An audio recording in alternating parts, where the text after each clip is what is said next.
this is? I'm not like No, no. We're just going to see what's going on and just be a little careful for a little bit and see how things are working out and do what we need to do. Deal? Is that all right? Is that okay? Thank you. I appreciate your support. Anyway, it said this. So all you bunch of hoodlum youngins, listen.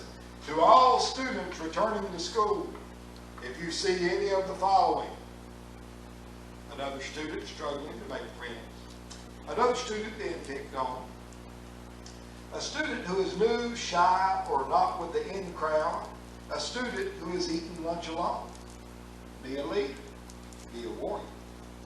Say hi, smile at them, ask if you can sit with them, include them.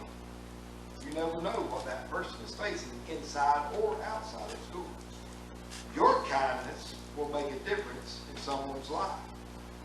Would y'all agree with that? Yeah. And I think we have a bunch of kids here that do this kind of stuff a lot. But let's look at it now at the biblical perspective of this. Okay, we've read that flyer. I want to start by doing this. I want to set a standard for you. We're going to do that in the book of Luke. And if you'll look with me in Luke chapter 5, I'm going to read verses 27 through 32 to you. This will be Luke chapter 5, verses 27 through 32. Listen to these. And after these things, he went forth, he is Jesus, and saw a publican. Now I'm going to stop right there. Do y'all know what a publican is? no. Anybody know what a publican is? According to either Bible, it's a tax collector.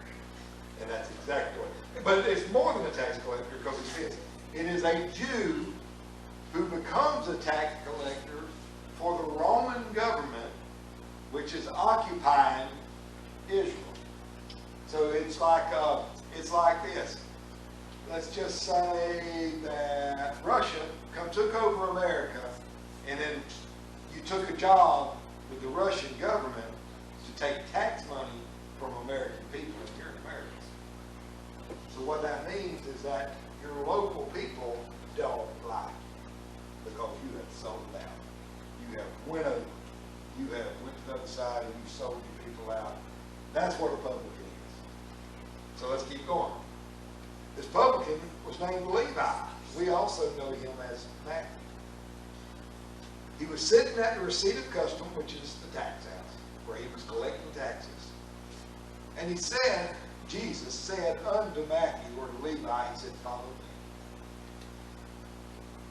me. He left all, rose up, and followed him. Now, Levi made him a great feast in his own house. And there was a great company of publicans, or traitor tax collectors, and of others that sat down with them, or in other words, friends of the publicans, or people that are probably not desirable among the average Israeli, or in our case, the average American. All right, so this was the publican and his friends, the publican and their friends. And then Jesus sat down with them at this dinner, at this feast. But their scribes and Pharisees murmured against his disciples, or in other words, the scribes and the Pharisees murmured against Jesus' disciples and said, why do you eat and drink with publicans and sinners? Jesus overheard and said, it's what he said to them. They that are whole need not a physician, but they that are sick. I came not to call the righteous, but sinners to repentance. Now, this is where we're setting a standard right here on this thing that Julie had posted. So here's the first thing I'll tell you as kids in your school life. Don't look for the cool crowd. Because there's always a cool crowd, right? There's the cool great kids. Then there's the rebel kids, the rebel bunch. I don't know how that means today. Back in my day, that was all of us. You know, you wore your jean jacket, frocked up your collar, and you know, you just out walk around acting like you're bad. Don't look for those people, the rebel crowd. Don't look for the bad crowd. We all know who the bad crowd is. You can pick them out usually. Don't be looking for them. Don't even look for the good crowd. All right, so I'm probably on my, huh? some would be like, well, wouldn't it be kind of a bad crowd we're just looking for because we're talking about these people that maybe don't have this, that, or the other? Or shouldn't we be hanging out with a good crowd because we're supposed to be good? If I'm saying don't look for none of them, who do we look for? And how do we know that? Yes, sir. Okay. How that?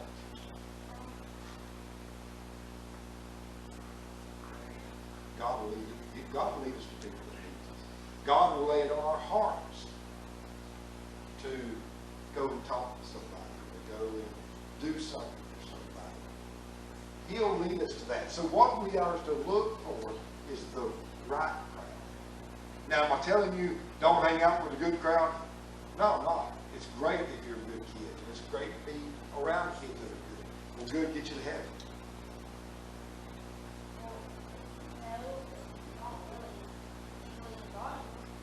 But will good get you to heaven. So if I like this, here's what. All right, you know how we do the scales for the money, the Bible school stuff, to see the boys or the girls, and all right. So if I put all of your good in one side of the scale, but then I put all your sin or your bad in the other side of the scale, which side of the scale do you think is going to go down to the ground? Probably the same. If you had to weigh your good to your sin will outweigh it every time. If not, then Jesus wouldn't have to die on the cross. The 10 Commandments would be good enough because we would follow them. Let me ask you this. If you follow all of the 10 Commandments, except one, can you say you're following the commandments? Because you got to follow each and every one, right? All right, so that's why our good will never outweigh our bad. Our bad may not, and we talk, a lot of times we think about bad, I think the wrong way too on that. We think of just bad things. But let me tell you something that's bad, and this is crazy, but do you know that, if you do something good for somebody else, but you do it because you want to look good, and you want people to think that you've done a good thing, even though that's not necessarily bad that you want people to think that you've done something good, if you do good for somebody because you want others to think good of you, that's sin. So that's why we can never outweigh the sin or the bad with the good that we do. But let's keep going. We can get on that on another time. So, what we've done here, Jesus, what he done, does this mean that he hung out with all the bad crowd when he done this? What did he do? In this story here, in calling Levi or Matthew, what? Yes, and that's kind of like the. All right, so, and it said it then.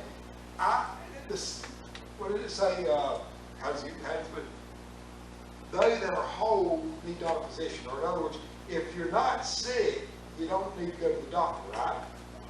All right. So that's what Jesus was saying in there to the Pharisees. Now, you got to go deeper into that and look at this. Does this mean that Jesus was going and hanging out with the bad crowd? To be with the bad crowd? No, not at all. In this case, it was specific to people that were called, or people that were seeking God. But even then, he invited him to come back. Yes, and then eventually, yes, we know that Levi or Matthew became a disciple. And this is where you got to, and I try not to get into this with people because it can get very deep and that kind of thing, but on the idea of election and things like that, that you are only a Christian because God called you to be a Christian, there is truth in that.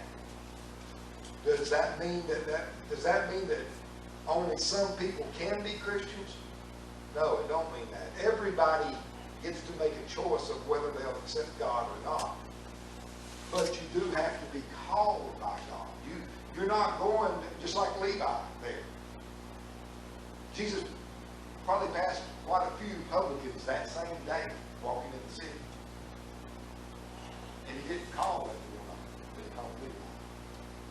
Because that person had a reason and a calling. So that's why I said God will put it on your heart who to talk to, who to, maybe just look at it and smile. Maybe something like that. Jesus knew who. He'll also let you know who. So that's the standard. The standard is pray, study, read, listen. Wait for God to get laid on your heart to do something for somebody. Now let's keep going. Let's keep going. Keep going through later. Now, talking about the groups and the crowds and all of this stuff, when we, let's say like the jock group, and I'm sure that it's still, things are still classified the same, but the athletes, the upper crust of the athletes. Back in my day, that would be known as the jock group.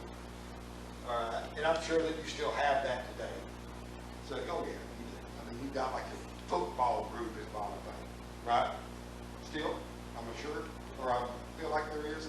You have groups. You have the cool kid group. You got the back in our day, it'd be like a preppy group. Or you'd have the well, if you go way back, you'd have the preppy and the greasers, but you'd have to be going way back to like the Alzheimer's, 60s, 70s, 80s. Yes, ma'am. I was not on it.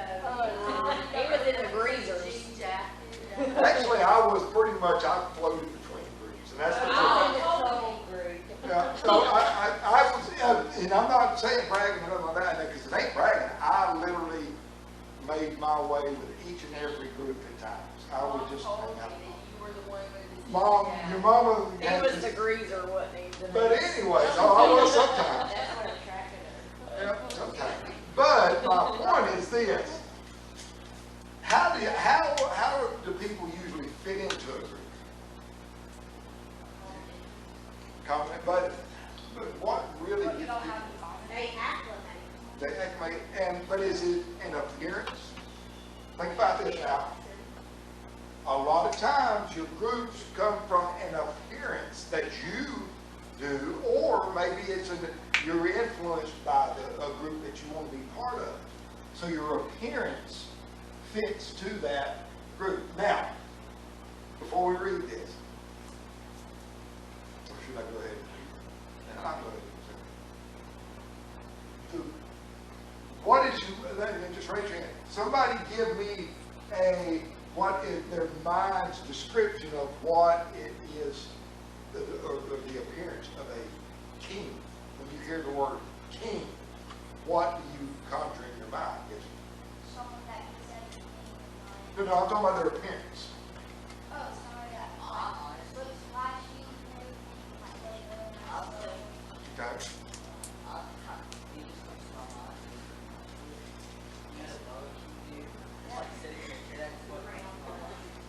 All right. Describe that. Yes, it's round, he has the bucket Right. and his clothes with a flower. Right. Yeah. Corey, what? Explain it. Explain it. Well, explain the best you can. Okay, so like, I think it's like they have like a red robe on Right. and a red crown. Right. That's all. What about their physique? Their body type. What is?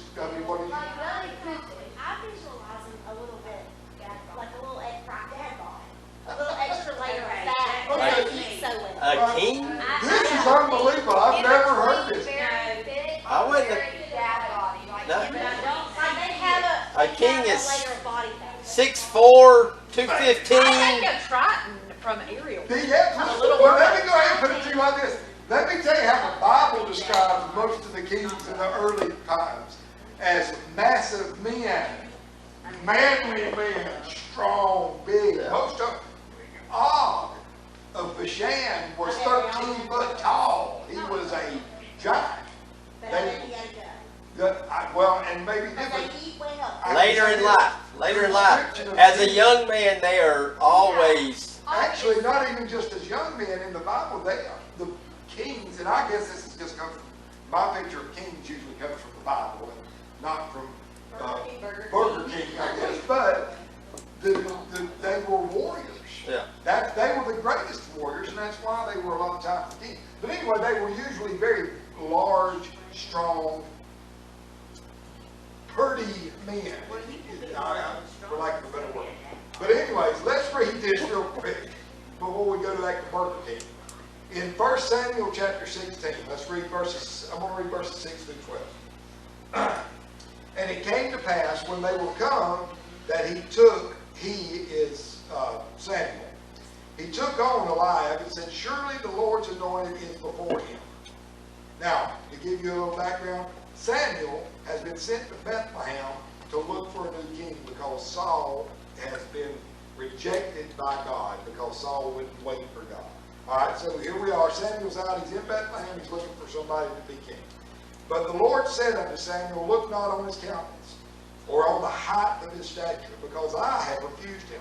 For the Lord seeth not as a man, but for man looketh on the outward appearance, but the Lord looketh on the heart. Let's keep going.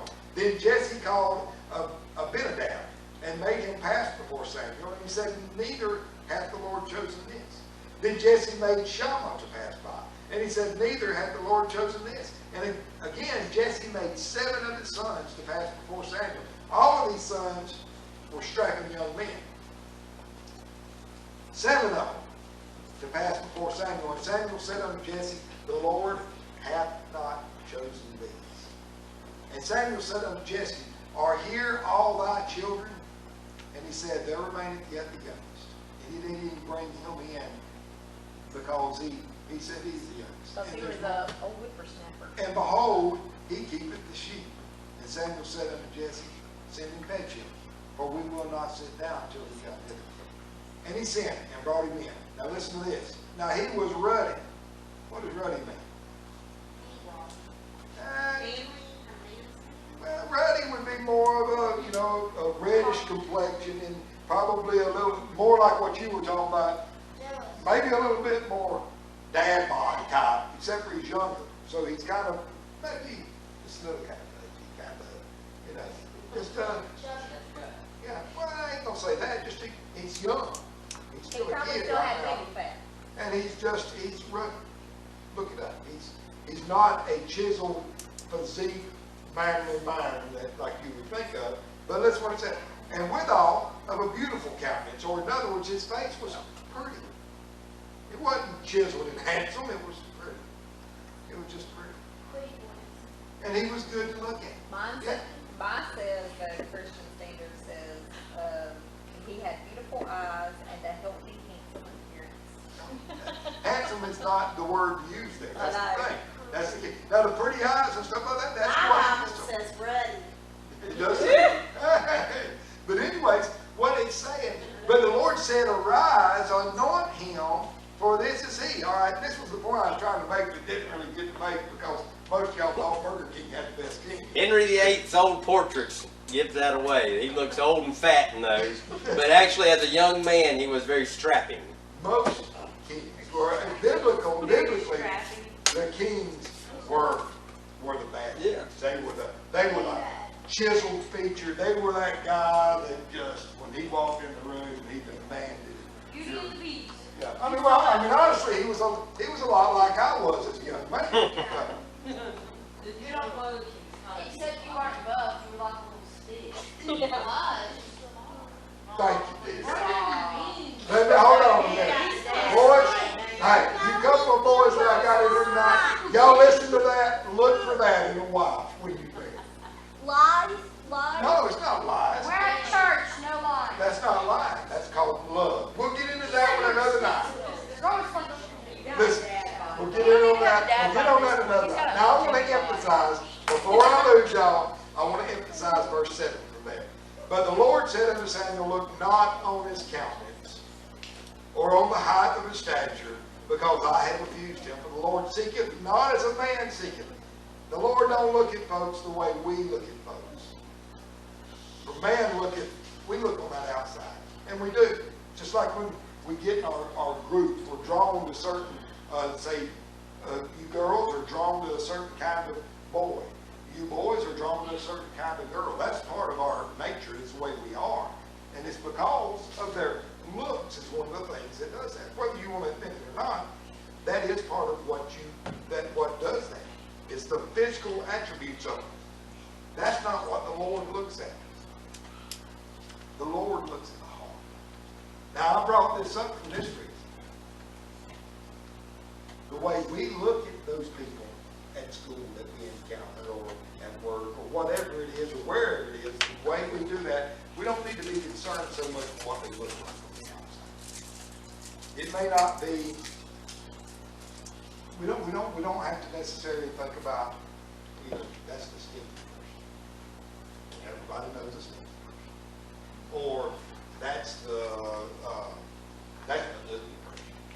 Because unfortunately, as kids, we especially seem to recognize the ugly people sometimes. And some people are. That's the way God made them. Or it may be, whatever. We don't need to look at that over.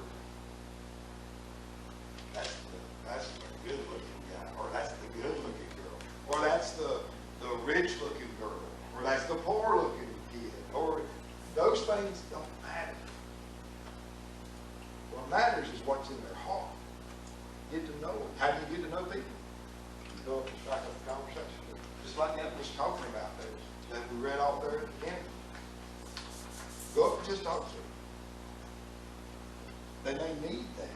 And you won't get to know them by their appearance. You'll never get to know anybody by their appearance.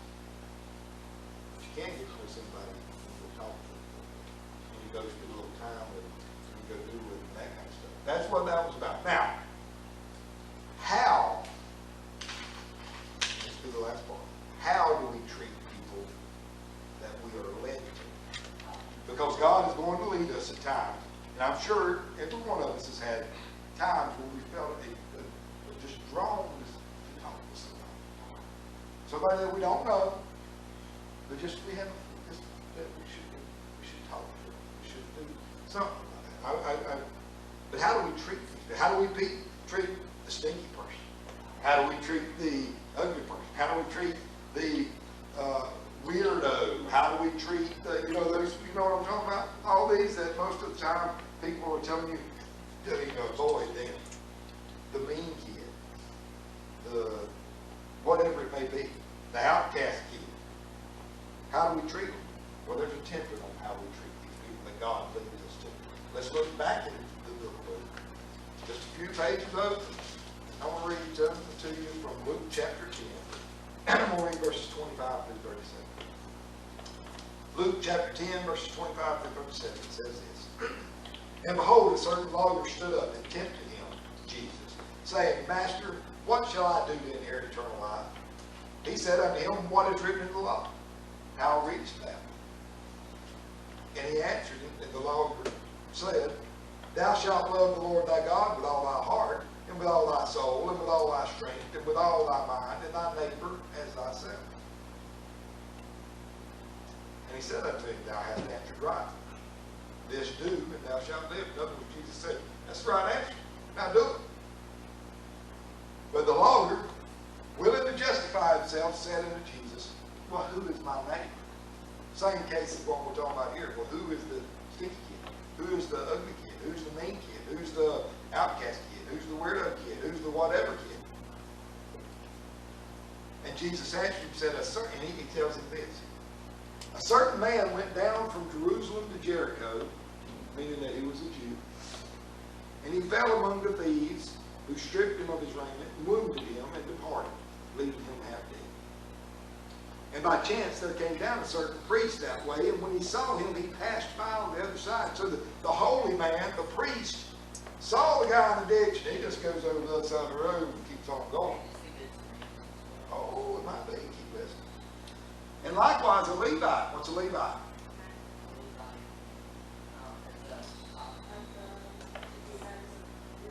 And what are they? No? Anybody know what the Levites are? What they are? Levi's one of the tribes. And it's not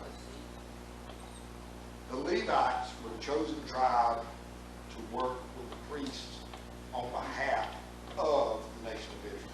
The Levites were basically the worker priests. The high priest is of Aaron's lineage, which was also, he was a Levite also. But the tribe of Levi got no possession. They didn't get a land, a section of land when they come into the promised land. They were given cities scattered throughout so they could minister to all of Israel at all times. That's what the Levites are. So this is basically a preacher, you could say in a way. So the preacher, he comes walking down the road, he looks over, oh, and he goes around too.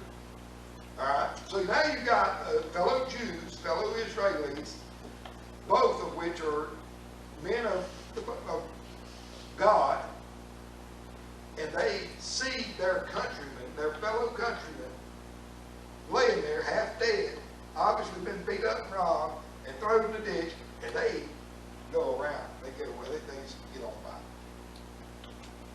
Verse 33 says this, but a certain Samaritan, and let me tell you, at this time, Samaritans and Jews hated each other. They were enemies. Oh, they were enemies. I mean, they just couldn't stand each other. Would have been like the North and the South back at around the time of the Civil War. They hated each other. They were the same country, but they hated each other. A certain Samaritan, as he journeyed, came where he was, and when he saw, he had compassion. God said, go talk, go see, go take care of it. God laid it on the Samaritan's heart to go to this Jew, who would have been his natural enemy. And he went to him. He had compassion on him. He went to him and bound up his wound, pouring in oil and wine, and set him on his own beast, and brought him to an inn, and took care of him. And then on the next day, on the morrow, when he departed, he took out 2 pence and gave them to the host, the guy that run the inn, and said unto him, take care of the Jew. And whatsoever thou spendest more, when I come again, I will repay thee. Which now of these 3 thinkest thou was neighbor unto him that fell among the thieves? Who do you think? Who was the neighborly guy? The Samaritan. And he said, he that showed mercy on him. Then said Jesus unto him, go and do thou likewise. All right, so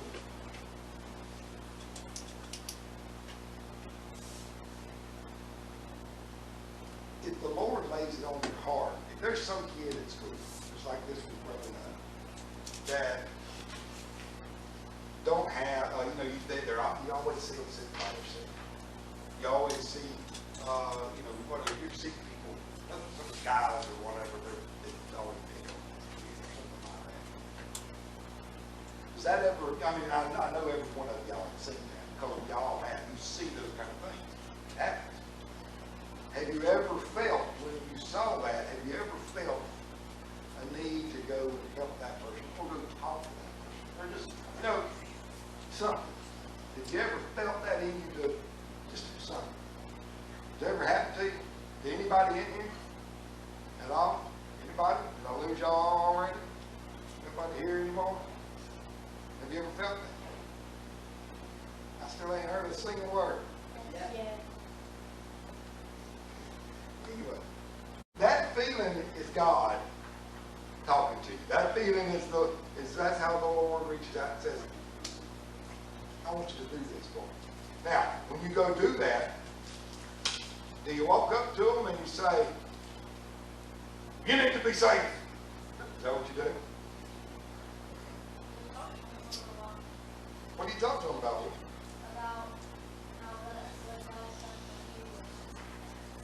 Well, first of all, I say this. Most of the time, the best thing to do is talk to them about them.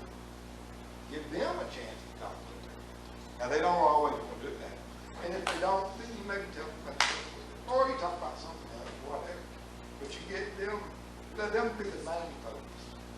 Let them have the glory they want. They ain't always going to want it, but you create an atmosphere that makes them comfortable to open up and whatever. And what you might find out is that the list I went on before, the stinky person, the weirdo, the slob, the mean kid, the whatever, whatever person that's been labeled as this, they may not be exactly what you thought they were. Maybe a little bit more to them. You know, they may just need somebody to help them out to get them where they need to go. And men will, by all means, we will show them Jesus. Never force Jesus on anybody, but always let them see what Jesus is. And so, you may be doing a lot of things. You may be helping a kid out that just don't have a good home life, or just don't have the personality skills to make friends and stuff, because that happens too. You may be helping them out in that sense. So you're helping them socially, or you're helping them at their family life, or you're helping them at school on this fleshly level. But you also have an opportunity to help them spiritually, which lasts forever. And you also may make a really good friend.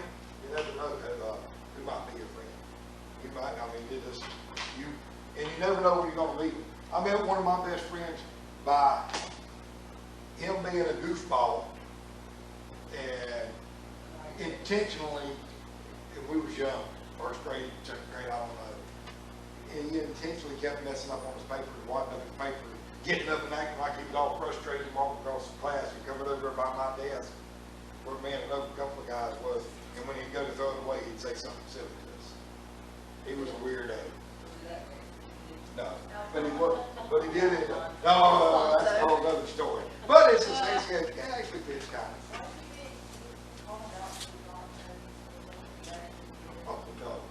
No, Alfonso, for those who know him, one of my best buddies in this world. And he come to school in Ponce de Leon. We were in, I believe, second grade. And at that time in Ponce de Leon, there had never been a Mexican coming to Ponce de Leon. It was going to be the first person, first Mexican to ever come to PTO. I was called to the office, which I figured was my normal, because they wanted to hear about the good things I've been doing. I got called to the office, and I was tasked with befriending the new guy when he comes, because they, going to be, there would be some people that would not be very nice to him just because he was a Mexican. And I just got kind of tasked with that because I usually was pretty confrontational, believe it or not, during middle school. So I didn't mind fighting and those kind of things. And so that's why they kind of picked me out to buddy up with. Well, anyways, he finally shows up 2 or 3 weeks later. And I remember, they called me up to the office, they sent him with me, they gave me my schedule, and here I've been just following or taking him around, showing him, going through class with him, and we're going to lunch, and finally I say something to him, and he's not said a single word to me all morning. He just sits there as I talk to him, right nod his head. And I said, I'll just look at him, I said, do you speak English? And he looks at me and says, I speak good English. I said, well, then answer me when I talk to him. And we've been buddies ever since. But you never know. Sometimes you even got to get a little bit confrontational about things. But you never know who you're going to meet. You don't know. Go and make the effort. Now, I can't say that I made the effort in that case because I was asked to make that effort. But I was glad that I did. Because Alfonso ended up being my wedding, and it's one of the few people that I grew up with through school that I still have a pretty close relationship with. So you never know who you're going to meet. You may meet anybody by going up and just being friendly with somebody that needs a friend. So, anybody got any questions, comments, anything to add, whatever? And I'm pretty disgusted about the whole idea of y'all's idea of what a kid is. That's what I'm saying. Do what? She was She was in the bully group because she was my friend because I was scared of her. Aunt Denise.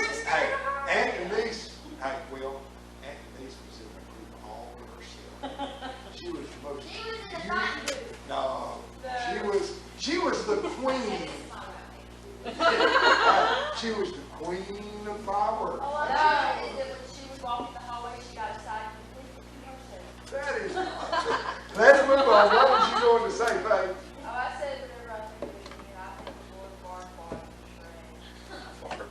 Yeah, a little bit about that. I think of a body fat guy with a, just, I mean, I don't think of it, I think of King somebody's like, And now they're wearing a man bun, wearing a little short little dude that.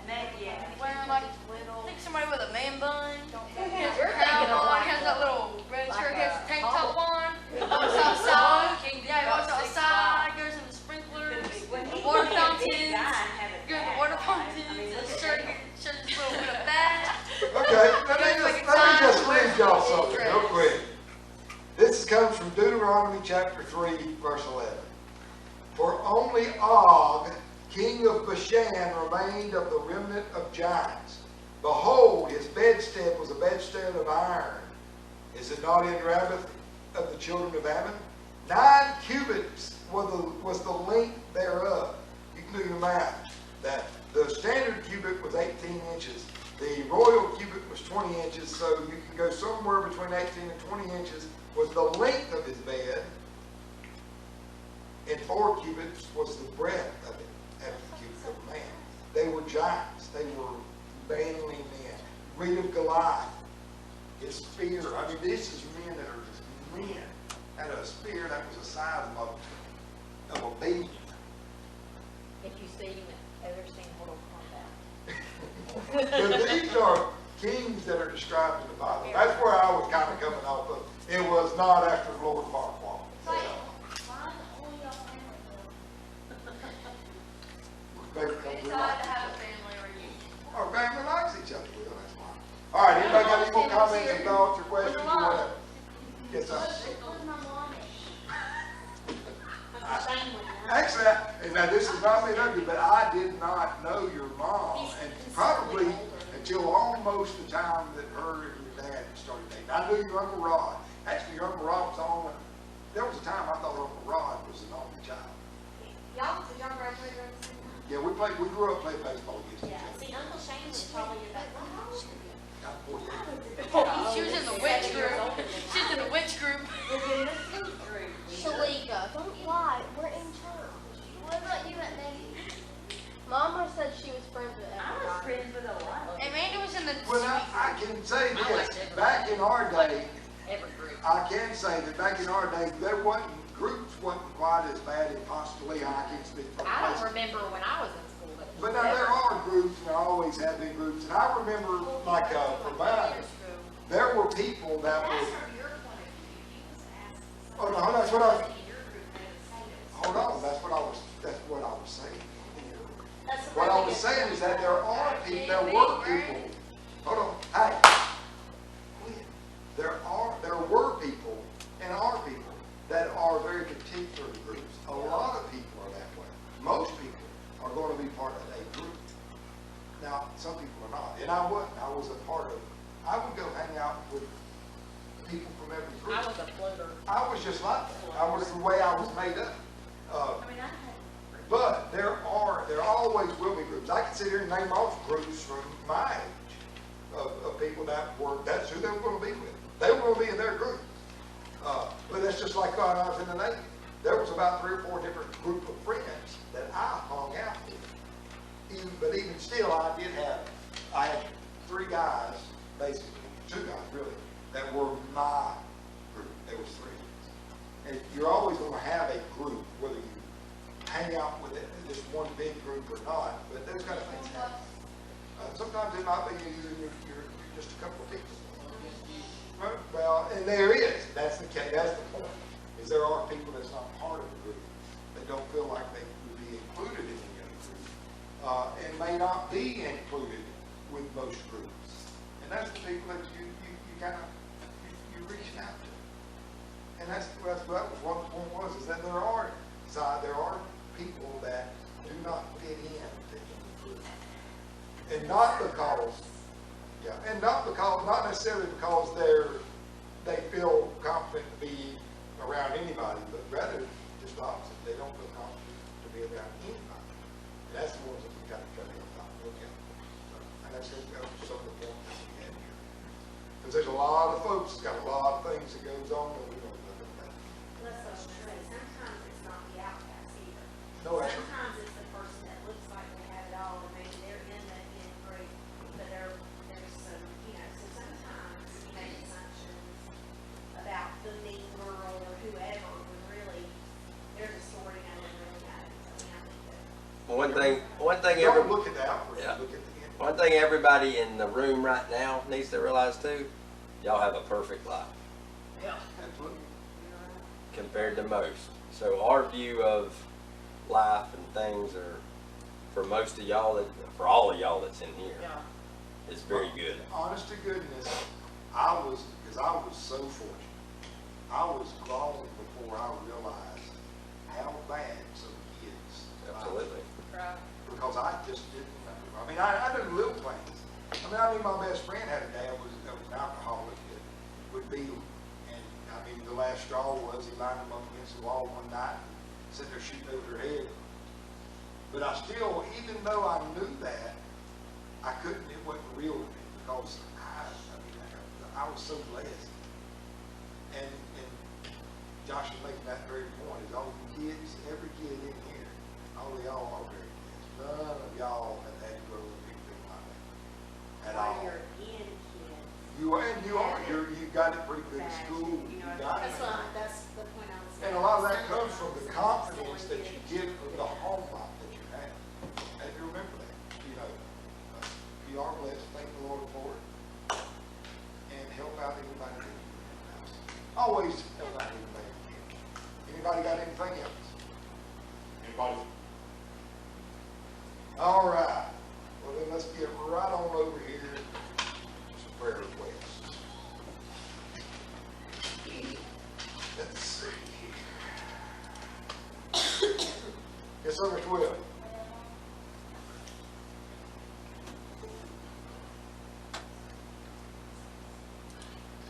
Faith? Absolutely. For anybody that don't know, I got the remainder of the report this evening finally. But Chris Carroll's wife, Pam, Lord, Miss Pam Carroll, which is Coach Carroll's mom, and Miss Coach Kate Carroll's mom. She has breast cancer, and they've got it fairly early, but she's going to have a double mastectomy. They're trying to line that up for as early as next week. They can find a facility that they can know they'll have a bed in. You know, with so much COVID stuff going on right now, that's not always easy. But remember them. They're going to need it. And right now, it's looking pretty good that she won't have to have chemo, they said. But there's no way of knowing that until they get to that point. But they can definitely say that she didn't have results that would guarantee she got to have chemo. She may have to be able to do some other treatment. So if y'all would, please remember Miss Pam Carroll. And remember Brother Chris and Coach Carroll and Kate Carroll. Y'all remember them too. That affects the whole family for sure. So y'all remember them. All right. Yes, ma'am. Granny and Pa. Granny and Pa. Yes, sir. My sister. Your sisters. They need it, don't they, bud?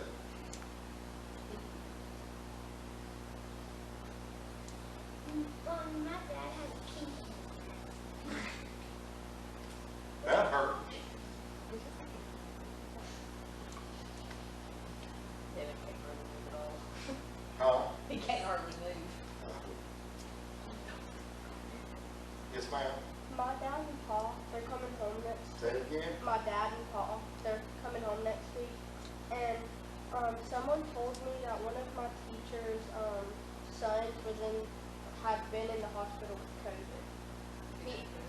Mr. Phillips' son. It's not Eric alive. It's not Eric alive. Gillis' son. It's his youngest son. I heard that he got to come home, but I don't know that I possible. think it was more because of his diabetes. Yeah, well, it's a combination of He goes into DKA pretty easily. Yep, he does. Have too much. I talked with Mike McKinley this morning. That's about once a year he has a DKA episode.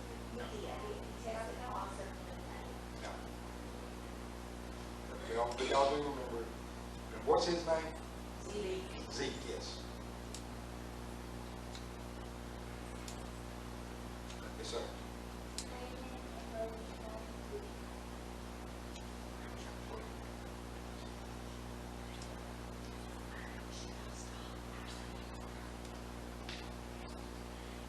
Yes, sir.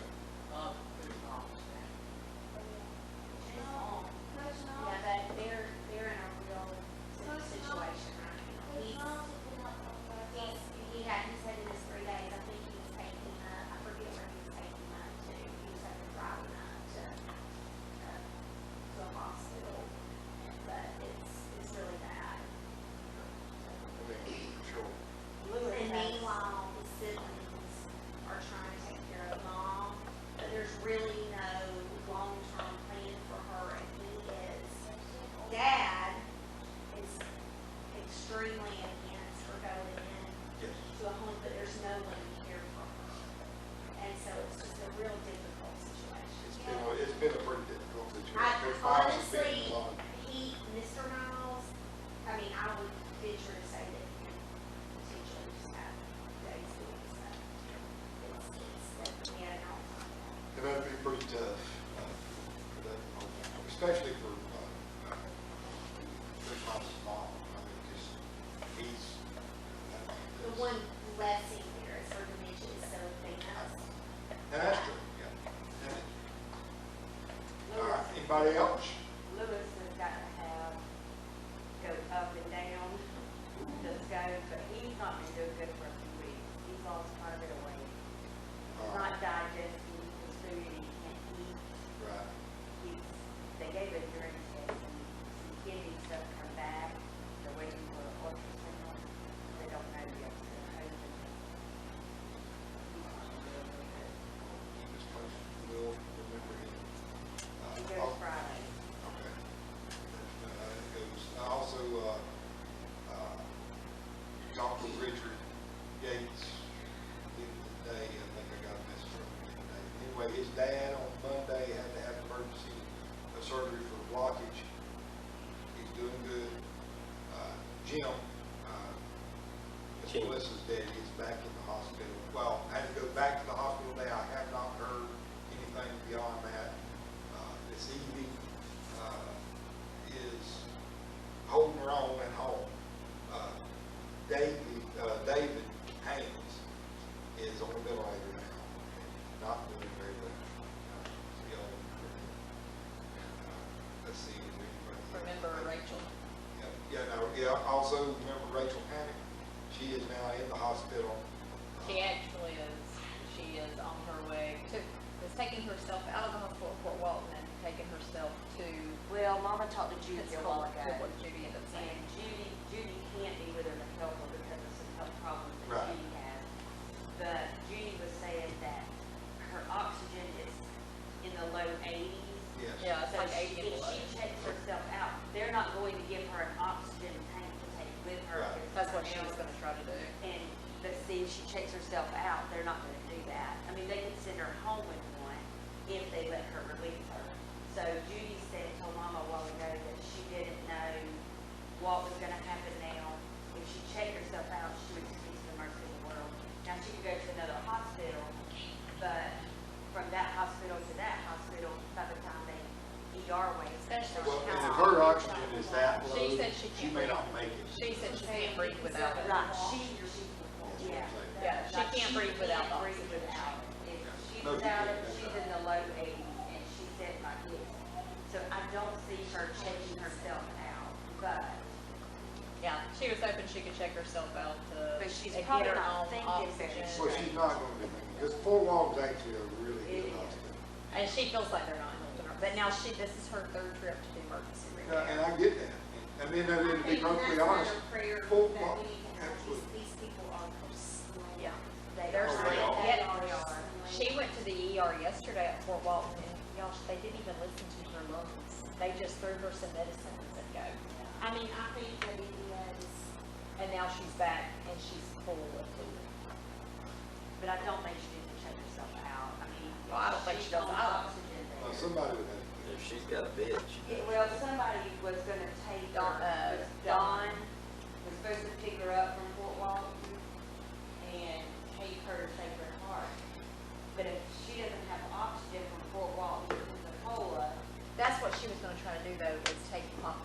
they would let her take oxygen home. She was gonna say she was going home. But if she checks herself out, they won't do it. They Well, would have to now release that's her. all within according policy. to. Yeah. That's no different than you hope saying that you're it's going home somebody though. compassionate to help her out. Yeah, it is. All right, we all She will would do tell me that. she's going home. Also, Check Bridget, herself out. Bridget Capps is doing much better. I talked with her, I had a conversation with her, I think yesterday, and then I think today Mama reached out to her on the, prayer check thing, but she's doing better, she's on the mend, and that's a good thing. So, but continue to remember her, so. Lori Gates said today that Darren tested positive. Yeah, I seen that, like the same thing. Y'all do remember Darren?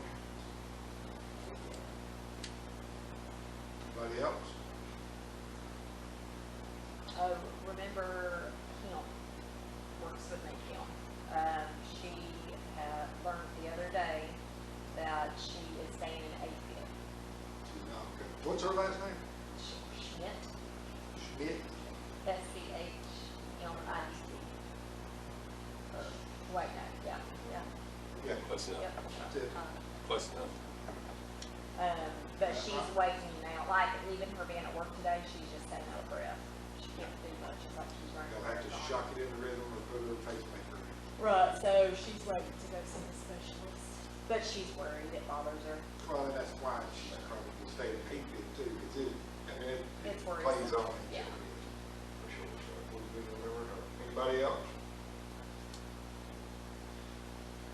All right then, somebody want to lead us in prayer? You go right ahead, Miss Camber, y'all bow your heads. Camber's gonna pray for us. Well, thank you for leading everybody to the church tonight. I pray that people that don't come to church tonight are safe there, Lord. I pray you can keep us safe on our way to the home, Lord, and I pray that just people that came and failed to come to church, that they don't that time, Lord. Please make it better. Amen. Amen. Man, thank you, ma'am. All right, y'all have a good one always, and don't forget Ashaku.